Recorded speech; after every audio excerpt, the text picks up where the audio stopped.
네, 팬데믹이 이어진 지난 1년 6개월간 미국에서는 코로나로 대면 수업이 제한되면서 학력 격차가 또 하나의 교육계 문제로 떠올랐습니다. 자, 이런 가운데 교육 정책에 적극적으로 개입해온 미국 교원 노조에 대한 비난 수위도 높아지고 있는데 교원 노조의 새 수장으로 흑인 출신의 프링글이 선출됐습니다.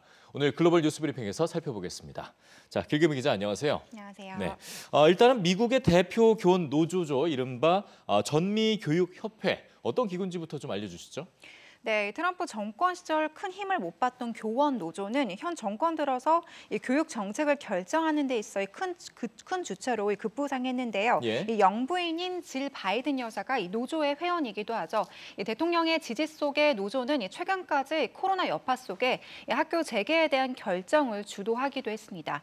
하지만 학내 대규모 감염 사태가 이어지고 이 청소년 백신 접종 강행을 두고도 이 비판이 잇따르면서 이 미국 교육계에서 전미협이 제대로 역할을 하지 못하고 있다는 지적이 잇따르고 있는데요. 네. 이런 가운데 교원 노조가 새 수장을 선출했습니다. 이 흑인 출신의 여성 인물인 프링글인데요.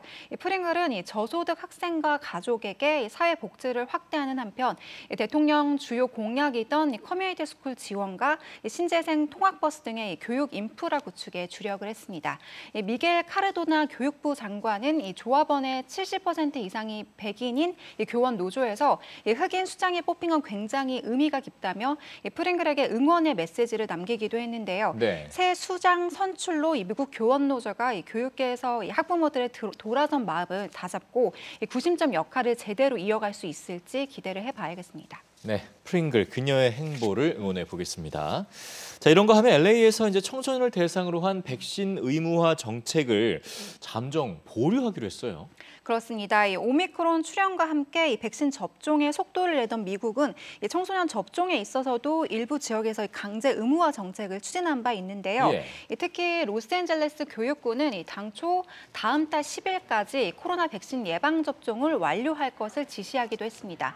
이 접종을 하지 않은 학생들은 학교에 들이지 않겠다고 초강수를 뒀지만 생각만큼 접종률이 오르지 못하자 정부가 결국은 한 발 물러서기로 했는데요.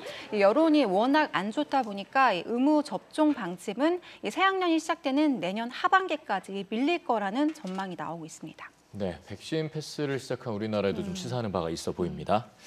자, 마지막 주제입니다. 미국에서 지금 토네이도로 벌써 90여 명의 사망자가 나왔습니다. 피해가 커지고 있는데요. 네, 지난 주말 미국 중서부와 남동부 지역을 강타한 토네이도로 이 사망자와 실종자가 속출하고 있는 상태죠. 이 피해 규모가 워낙 크다 보니까 이 기상학자들과 전문가들이 발생 원인 분석에 나서고 있는데요.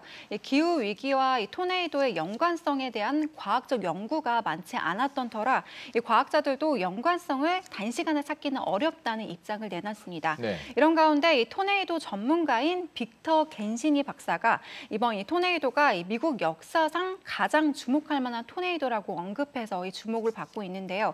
지난 40년간 중부와 남부에선 이 토네이도가 감소하는 반면에 중서부와 남동부에서는 증가하고 있다는 겁니다.